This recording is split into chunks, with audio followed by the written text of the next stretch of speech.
Welcome to icon India.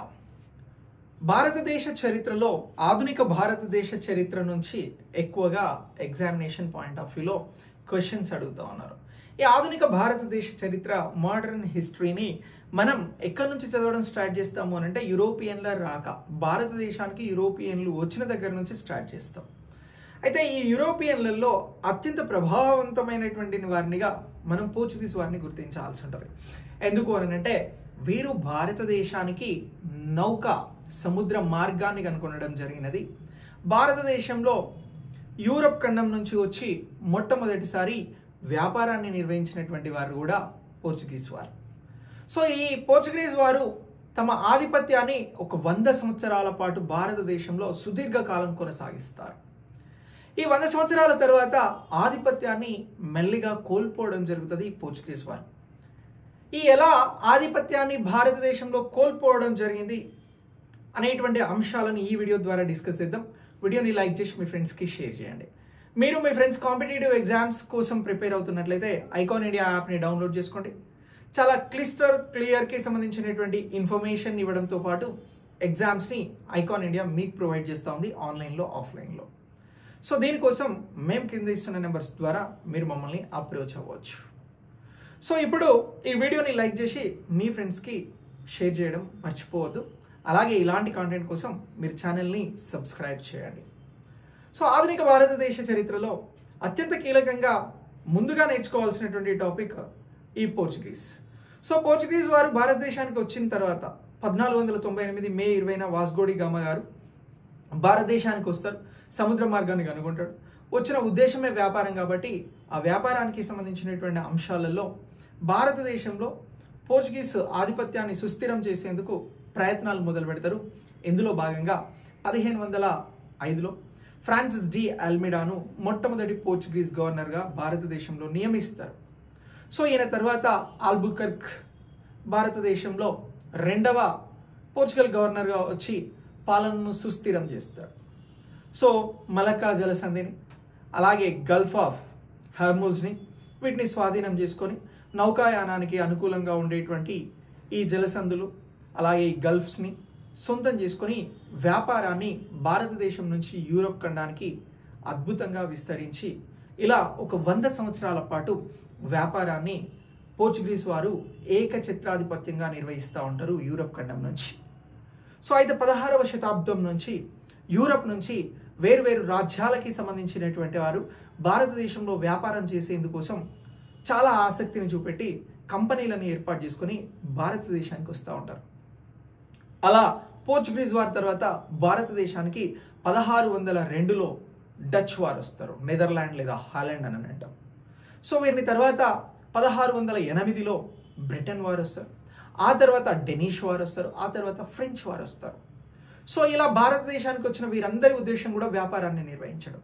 అయితే వీరందరూ వస్తున్నటువంటి క్రమంలో పోర్చుగల్ వారు ఈ యూరప్కి సంబంధించినటువంటి ఈ ఇతర రాజ్యాలకి సంబంధించి ఇతర కంపెనీలకి సంబంధించినటువంటి వారికి వీరికి మధ్యన నిరంతరం ఆధిపత్య పోరు అనేది కొనసాగుతూ ఉంటుంది భారతదేశంలో వ్యాపారాన్ని నిర్వహించేందుకోసమని.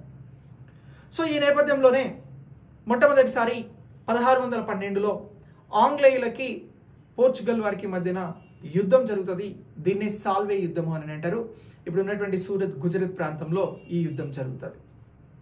ఈ యుద్ధం ద్వారా ఆంగ్లేయుల చేత ఓడిపోతారు పోర్చుగల్ వారు. సో ఇలా వారి ఆధిపత్యానికి సంబంధించి మొట్టమొదటిసారి ఎదురుదెబ్బ తగులుతుంది.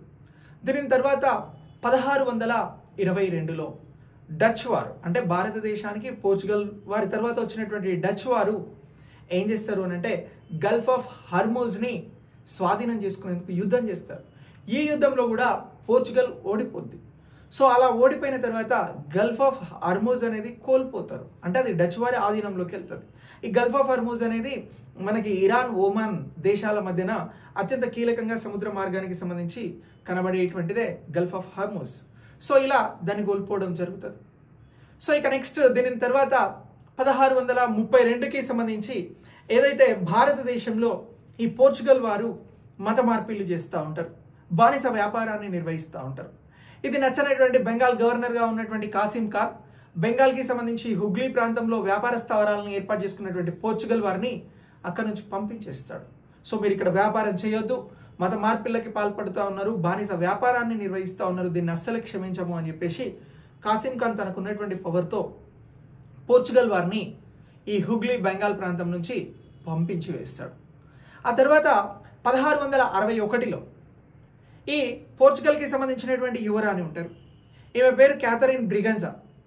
ఈ పోర్చుగల్ రాజ్యానికి సంబంధించినటువంటి యువరానికి బ్రిటన్ రాజ్యంలో ఉన్నటువంటి 2వ చార్లెస్తో వివాహం నిశ్చయమవుతుంది. సో ఇలా ఈ వివాహం అనేది జరిగిన తర్వాత కట్న కానుకలు అనేటువంటి కాన్సెప్ట్ అక్కడ కూడా ఉన్నది.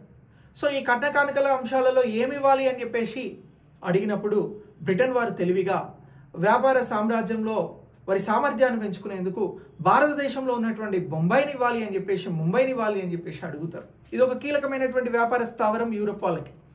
సో అలా పోర్చుగల్ వారు ఈ క్యాథరిన్ బ్రిగన్జా యువరాణి కోసం ముంబై అనేటువంటి స్థావరాన్ని ఆంగ్లేయులకు ఇస్తారు. సో ఇలా ఆంగ్లేయులు ఆ స్థావరాన్ని సొంతం చేసుకుంటారు అనేటువంటి అంశాన్ని కూడా పోర్చుగల్కి సంబంధించినటువంటి అంశంలో మనం గుర్తుంచుకోవాల్సినటువంటి అంశం. ఇక నెక్స్ట్ దీని తర్వాత ఈ 1663లో పోర్చుగల్ వారికి అలాగే ఎవరైతే ఈ డచ్ వారు ఉంటారో డచ్ వారికి మధ్యన మళ్ళీ యుద్ధం వస్తుంది. ఈ యుద్ధంలో పోర్చుగల్ వారు మళ్ళీ ఓడిపోతారు. ఇలా ఓడిపోయి కొచ్చి, కేరళకి సంబంధించినటువంటి కొచ్చి అనేటువంటి కీలకమైనటువంటి స్థావరాన్ని పోర్చుగల్ వారు కోల్పోతారు అనేటువంటి అంశాన్ని మనం ఇక్కడ గుర్తించాల్సి ఉంటుంది. ఇది 1663లో. సో ఇప్పుడు గుజరాత్ ప్రాంతంలో వారి స్థావరాన్ని సాల్వే యుద్ధం ద్వారా కోల్పోయారు, ఆంగ్లేయులు తీసుకున్నారు. ఆ తర్వాత డచ్ వారు గల్ఫ్ ఆఫ్ హార్మూజ్ని తీసుకున్నారు. ఆ తర్వాత ప్రిన్సెస్ బ్రిగాంజా పెళ్లి కారణంగా ముంబైని కోల్పోయారు. మళ్ళీ డచ్ వారు వచ్చి యుద్ధం చేస్తే ఇక్కడ మళ్ళీ ఏదైతే ఈ కొచ్చి అనేటువంటి ప్రధానమైనటువంటి స్థావరం పోర్చుగల్ వారికి సంబంధించింది ఉందో దాన్ని కోల్పోవడం జరిగింది. ఇలా దీని తర్వాత 1666లో కూడా ఔరంగజేబ్కి సంబంధించినటువంటి సైన్యాలు పోర్చుగల్ వారిని భయపెట్టి బెదిరించి వారిపైన యుద్ధం చేసి చిట్టాగాంగ్ అనేటువంటి ప్రాంతం నుంచి, తీర ప్రాంతం నుంచి పోర్చుగల్ వారిని పంపించేస్తారు. సో దీని తర్వాత 17వ శతాబ్దానికి సంబంధించి మరాఠాల ఆధిపత్యం అనేది కొనసాగుతున్నప్పుడు ఈ 1739లో మరాఠాకి సంబంధించి పీష్వా అంటే ప్రధానమంత్రి ఆ హోదా కలిగినటువంటి వ్యక్తి బాజీరావ్ వన్. ఈ బాజీరావ్ వన్ ఈ పోర్చుగల్ వారిని ఓడించి బెస్పైన్, సాల్సెట్టి అనేటువంటి ప్రాంతాలను స్వాధీనం చేసుకుంటాడు పోర్చుగల్ వారి దగ్గర నుంచి. సో ఇలా పోర్చుగల్ వారు 16వ శతాబ్దం 1612 నుంచి ఏ యుద్ధం చేసినా కూడా ఓడిపోవడమే. డచ్ వారితో, ఆంగ్లేయులతో, ఇక్కడ ఉన్నటువంటి మొఘల్స్కి సంబంధించినటువంటి వారితో. సో ఇలా చాలా చోట్ల స్థావరాలను ఏర్పాటు చేసుకున్నటువంటి వీరు వారి ఆధిపత్యాన్ని కోల్పోతారు. ఇక మొట్టమొదటిసారి 1498లో భారతదేశంలో అడుగుపెట్టినటువంటి పోర్చుగల్ వారు చిట్ట చివరిగా మళ్ళీ భారతదేశాన్ని వదిలి వెళ్తారు. దీనికి కూడా ఒక ఆపరేషన్ జరిగింది. దీన్నే మనం ఆపరేషన్ విజయ్ అని అంటాం. భారతదేశానికి ప్రధానమంత్రిగా వ్యవహరించినటువంటి జవహర్లాల్ నెహ్రూ గారు 1961లో ప్రధానమంత్రిగా ఉన్నటువంటి సమయంలో ఈ గోవా, ఇప్పుడున్నటువంటి స్టేట్ గోవా, అలాగే యూనియన్ టెరిటరీగా ఉన్నటువంటి డామండయ్యు ప్రాంతాలు పోర్చుగల్ వారి పరిధిలో ఉంటాయి. మనకి స్వతంత్రం వచ్చిన తర్వాత కూడా ఆ ప్రాంతాలను ఇవ్వండి అని చెప్పేసి మన భారతీయులు శాంతియుతంగానే అడుగుతారు, మన నాయకులు. సో దానికి పోర్చుగల్ వారు అంత అంగీకారం తెలుపరు, అంటే ఆమోదయోగ్యంగా ఉండరు. సో దీంతో సీరియస్ అయినటువంటి భారత ప్రభుత్వం వీరిపైన ఆపరేషన్ విజయ్ అనేటువంటి కార్యక్రమాన్ని చేపడుతుంది. సో ఈ ఆపరేషన్ విజయ్ని ఎవరు లీడ్ చేస్తారు అని అంటే జేఎన్ చౌదరి ఆధ్వర్యంలో ఆపరేషన్ విజయ్ అనేటువంటి కార్యక్రమాన్ని నిర్వహించి దిగ్విజయవంతంగా గోవాని అలాగే డామండయ్యుని భారత ప్రభుత్వం స్వాధీనం చేసుకుంటారు. సో ఇలా మొట్టమొదటిసారి యూరప్ ఖండం నుంచి మొట్టమొదటిసారి సముద్రాన్ని కనుగొని భారతదేశానికి వచ్చినటువంటి పోర్చుగల్ వారు 1498లో వస్తే చిట్ట చివరిసారి 1961లో ఆపరేషన్ విజయ్ ద్వారా భారతదేశాన్ని వదిలి పూర్తిగా వెళ్ళిపోతారు.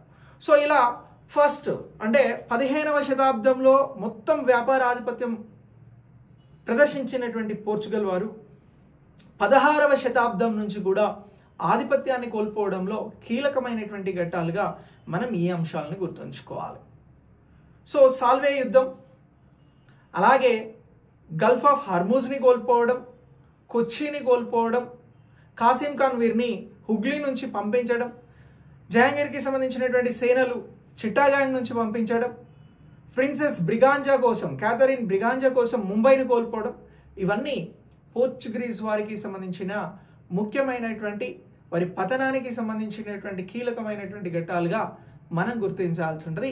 ఎగ్జామినేషన్ పాయింట్ ఆఫ్ వ్యూలో పోర్చుగీస్కి సంబంధించినటువంటి పతనానికి కీలకమైనటువంటి ఘట్టాలను గుర్తించండి అన్నప్పుడు నేను చెప్పినటువంటి అన్ని అంశాలు కూడా మీకు ఎగ్జామినేషన్ పాయింట్ ఆఫ్ వ్యూలో చాలా చాలా బాగా ఉపయోగపడతాయి. కాంటెంట్ నచ్చినట్లయితే వీడియోని లైక్ చేసి మీ ఫ్రెండ్స్కి షేర్ చేయండి. Thanks for watching.